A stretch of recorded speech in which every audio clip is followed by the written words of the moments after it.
Yeah, I'm Sam from Architects, and I'm very happy to be here this morning and talking to you about our album, The Sky, the Earth, and All Between. Fantastic, Sam. Thanks for joining us today, albeit jet lagged as you are. Yeah, I'm good. I'm good. I'll be all good. No worries. So, Architects are so close to dropping your 11th studio album, The Sky, the Earth, and All Between, on February the 28th. So, how you feeling, bro? You've done a few of these, but how are you feeling about this particular album? Yeah, feeling pretty good, man. I think it's an exciting time for us. I think yeah, 11 albums in. We've had a fair share of these sort of weeks leading into it. But yeah, I feel like we came back with a point to prove. I think if you're going to release an album, it has to be good. But I think if you're on your 11th album, I think a lot of people have kind of made their mind up about you at this True. point. So you have to come back swinging, and you have to really show that there was a real purpose behind the album being released, and the effort and energy that went into it is has been yeah crazy. To be fair, like we've really worked so hard on it. And yeah, I'm so proud of it. I think it's one of our best albums, probably our best album, I would actually say. It's my favorite. I know everyone in a band probably says that when they're releasing their record, but yeah, I'm just so proud of it and so proud of the effort and energy that we put into it. And yeah, the reaction so far has been amazing. Well, so you guys released your last album, The Classic Symptoms of a Broken Spirit, back in 2022. So, what's changed with Architects in the period between that album and this album?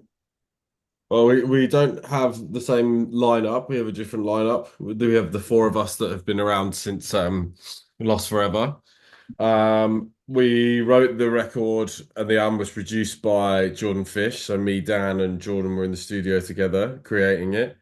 And yeah, it's just like a kind of another section of architects. You know, we've been through a few variations. You know, some by choice, some by just the way of the world. And yeah, it just felt like a very creative time for us. I think, especially for me, Dan and Jordan in the studio, the energy between us felt perfect, and yeah, I'm just so happy with the outcome.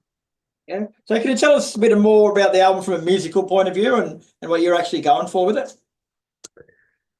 Musically, I think we're just obviously leaning a little bit on our history and touching into stuff that we've done before, but at the same time, you don't just want to be an Architect covers band.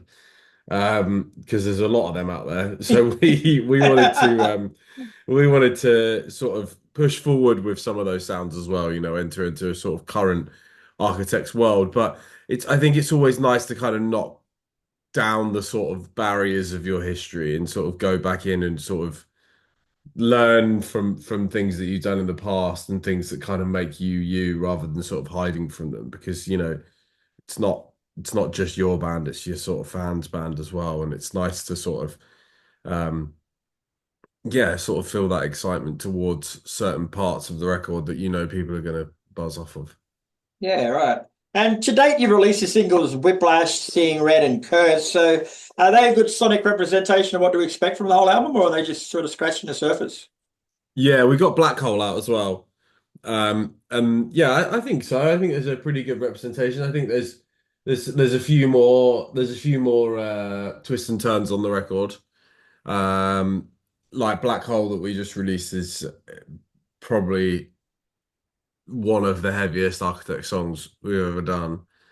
And then probably the single that we're gonna do next, which should be out soon, is yeah, it's sort of like a yeah, probably the opposite of that, but they're sort of next to each other on the record, so it always makes me laugh when they sort of play into each other. And Dan was actually quoted as saying that Whiplash was the beginning of a new era for architects. What does he mean by that? Well, I think it's sort of entering into this sort of place of where we were at. I mean, at the time, Whiplash was the sort of first phase of I guess the like proper singles of the record, like releasing the album. And that was around the time where we sort of decided to do the videos with Spectre, who did the video for Whiplash. And we just again went in with the same mentality that we had with the record, where it was like, you got to go in with um, the best people. If you want people to watch your video, go in with the best producers. If you want people to like your band, write with the best producer. Go and do the best artwork, do the best songs. It has to be, everything at this level to stay where you are and to keep being noticed. It has to be the best. So yeah, it was moving into this era of, I think, just trying to make architects tap into this sort of unfilled potential that we felt like we had. The album starts with the song Elegy. It's a nice melodic passage. It sort of gets a bit whispery and devilish towards the end, but it's a nice way to open the album. Like, why did you choose that? Well, yeah, Elegy, I think we started with it. Obviously, it kicks in and it's pretty outrageous musically, but I kind of like the fact that at the start of it, you sort of think you know where it's going, and then it clearly takes you down another path. Um, yeah, again, I think that's one of the best Architect songs we've ever written. And I think we kind of went in with the mentality of, yeah, try and make the best Architects album opener ever. Um, and that was one of the ones that we'd written quite a bit of the record, and then when we got to that, it was like, okay, right, now we need to get the best album opener. And that was the one song that we kind of went out of our way to with a statement, which was like, right, let's get this done. The actual title of the album, The Sky, the Earth, and All Between, isn't actually a song on the album. So I'm guessing it's got a bit deeper meaning. Yeah, well, it's the lyric in the elegy, so it's one of the bigger moments in that. So when we were recording that and it got into that world, it felt it got to that part in the song. Me and Jordan straight away were pretty adamant that that was a special line. So we pulled that up with Dan, and yeah, from there it sort of it stuck around. I think Dan tried to come up with a few other ideas, but it just nothing ever sat as well as that. And I think it's quite a broad, um, it's quite a broad meaning, but I guess it kind of means everything and nothing at the same time. I think it's a classic sort of long Architects album title that we were thinking about trying to move away from, but yeah, in the end, it just it sat right. Now, you joined Architects for their second album, Ruin, back in 2007, mate. So, what was that period like for the band, and where did you fit into the whole scheme of things back then? I was pretty fucking small. Um, but I couldn't care less at that time, I was just they'd done a European tour. Um, they were talking about doing another one. And they sort of like just had like a EP out, like a 7-track record called Nightmares. And they were just touring like proper tour. They were doing proper tours, and the bands that I was in at the time, we were doing like, I don't know, like a few UK tours here and there. Um, so when the opportunity came to try out for them, and I knew some of them, it was just a really cool moment. We were so similar from the off. We sort of all connected and became such good friends. Um, and the time around then was weird. It was a different time. I mean, I did a tour with their singer where I would sing the last song of their set. So they would do an encore and I would come out and sing the last song of their set, and they were like, "This is our new singer." So that's how long ago it was, because there wasn't like, we couldn't like put out like a press release or whatever with Yeah, new right. thingy, or it was just like MySpace. So we would just be me coming out there. Um, so I just sort of spend the rest of the set, like the rest of the 10 songs, just moshing for them or selling merch. And then Gotcha. then go up and sing with them. So yeah, it was kind of cool. It was a fun time for me. I think it was a good time for all of us, and thank God I tried out. I I don't know what I'd be know. doing. Yeah. And you only had about 6 weeks from joining the band to writing the album Ruin, mate. Like, was that difficult for you? Like, what did the adrenaline get you through? I didn't have a fucking clue what I was doing. You know, I didn't have a fucking clue. I'd been a drummer before it, so I had no idea about, you know, how to look after my voice, how to use it really. I was just like a kid just sort of getting by. Um, so yeah, there was sort of the bliss of not really having any fear. Um, but yeah, I mean it's fun and you know, like I listen back to it now and I'm like, what the fuck was I doing? Um, but you know, again, it served its purpose for when it was there. So how would that on that subject, mate? Like looking back on it now, like how would you say that you've grown as a musician and as a performer over your time with Architects?